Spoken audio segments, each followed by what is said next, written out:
Assalamualaikum warahmatullahi wabarakatuh.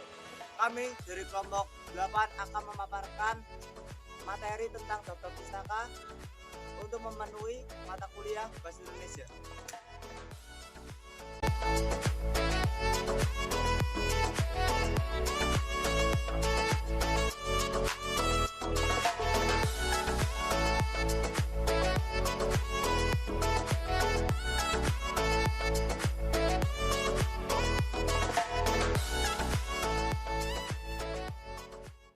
Di sini saya akan menjelaskan materi tentang daftar pustaka.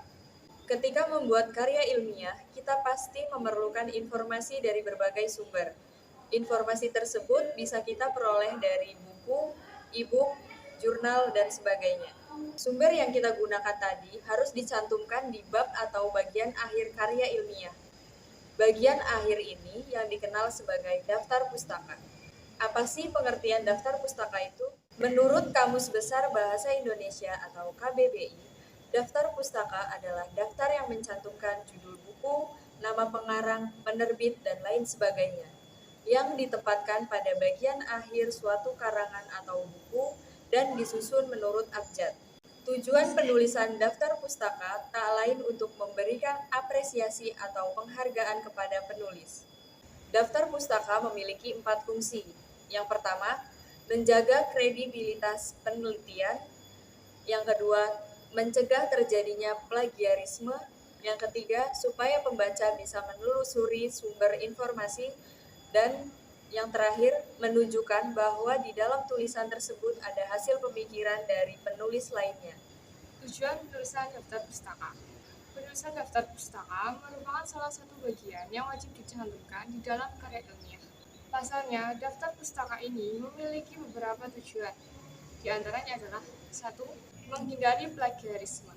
Dengan menulis sumber referensi yang kita gunakan untuk menyusun karya ilmiah, berarti kita sudah menjelaskan bahwa memang pernyataan yang ditulis berdasarkan dari sumber tertentu, bukan hasil plagiasi.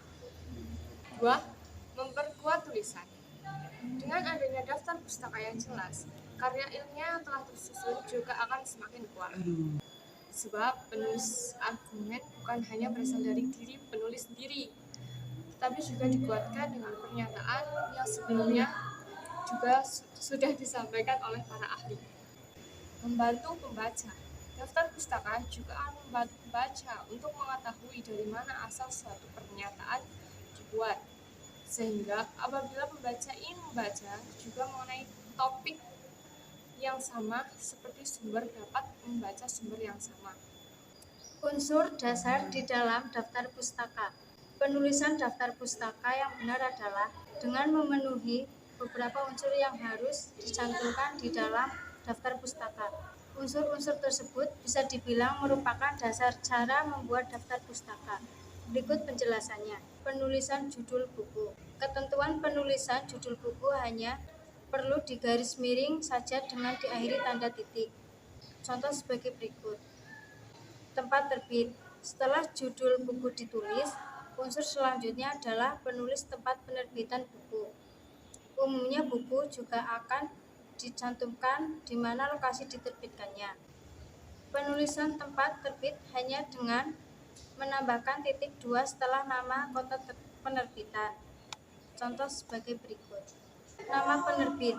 Bagian terakhir dari daftar pustaka adalah nama penerbit yang dicantumkan di dalam buku. Contoh sebagai berikut.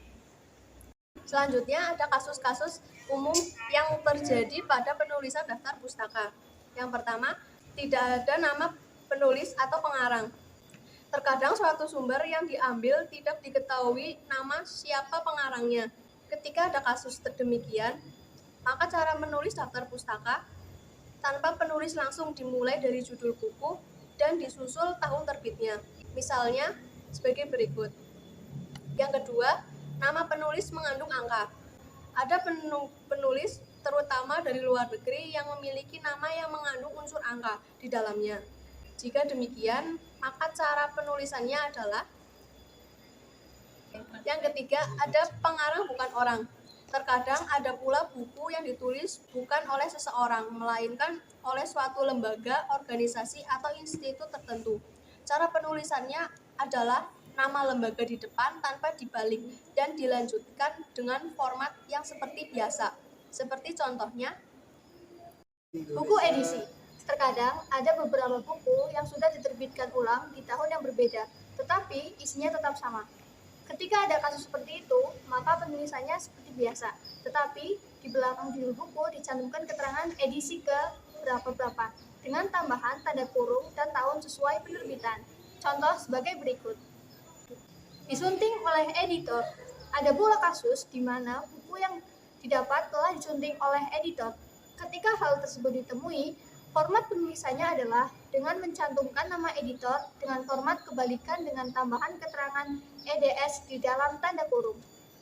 Cara menulis daftar pustaka dari sumber selain buku. 1. Jurnal. Ketika mendapatkan sumber yang berasal dari jurnal, maka urutan penulisannya adalah nama penulis, tahun penerbitan dengan tanda kurung. Judul jurnal ditulis miring, volume jurnal ditulis juga miring, disusul dengan halaman. Contohnya seperti ini. Jika penulisan 2 orang, maka nama kedua juga ditulis dengan format terbaik dan ditambah lambang N. Contohnya seperti ini. Sedangkan jika lebih dari 2, maka hanya tinggal ditambahkan dan DKK. Contohnya seperti ini. Yang kedua ada koran atau majalah. Jika sumber yang didapatkan berasal dari koran, majalah, atau media massa lainnya, maka format tulisannya adalah dimulai dengan nama ditulis nama belakang dan inisial. Kemudian tanggal publikasi dengan tanda kurung, judul ditulis miring, tempat publikasi atau media, dan disusun halaman. Contohnya yaitu seperti ini.